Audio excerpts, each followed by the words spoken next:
Hello everyone.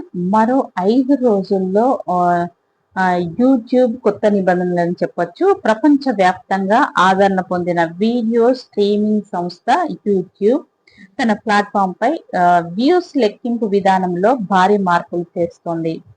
August 24 అంటే August 24th నుంచి అమల్లోకి రానున్న ఈ కొత్త విధానం ప్రకారము ఒక వీడియో ప్లే కావడం ప్రారంభమైన మరుక్షణమే ఫస్ట్ ఫ్రేమ్ ప్లే కాగానే అంటే దానిని ఒక వ్యూగా పరిగణిస్తారు.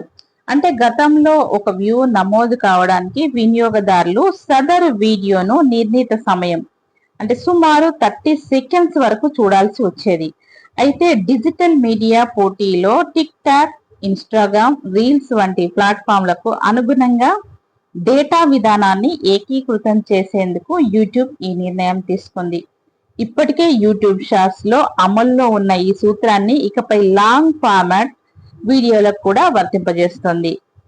ఇక ఈ క్రియేటర్లు, ప్రకటనకర్తలకి ఏమైనా మారునుందా అంటే ఈ మార్పు వల్ల క్రియేటర్ల ఛానళ్లపై పబ్లిక్ గా కనిపించే వ్యూస్ సంఖ్య వేగంగా భారీగా పెరిగే అవకాశం ఉంది. అయితే క్రియేటర్ల ఆదాయం, మానిటైజేషన్ విషయంలో ఎలాంటి ప్రతికూల ప్రభావం ఉండదని యూట్యూబ్ స్పష్టం చేసింది. ఆదాయంలో మార్పు ఉండదు. అంటే ప్రకటన ద్వారా వచ్చే ఆదాయము యూట్యూబ్ పార్ట్నర్ ప్రోగ్రామ్ అర్హతలు కేవలం పబ్లిక్ వ్యూస్ పై కాకుండా ఎంగేజ్డ్ వ్యూస్ ఆధారంగానే నిర్ణయిస్తారు. యూట్యూబ్ స్టూడియోలో స్పష్టత. క్రియేటర్లు తమ అనలిటిక్స్ కోసం పబ్లిక్ వ్యూస్ తో పాటు నిజమైన ఎంగేజ్మెంట్ తెలిపే ఎంగేజ్డ్ వ్యూస్ ను కూడా విడివిడిగా చూసుకునే వెసులుబాటును యూట్యూబ్ స్టూడియోలో కల్పిస్తారు. పాత వీడియోల డేటా సురక్షితం.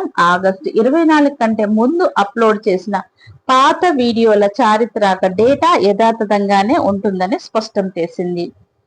అయితే ఈ నిర్ణయం ద్వారా బ్రాండ్లు, స్పాన్సర్లకు తమ రీచ్ ను ప్రతిబింబించడమే క్రియేటర్లకు సులువవుతుంది.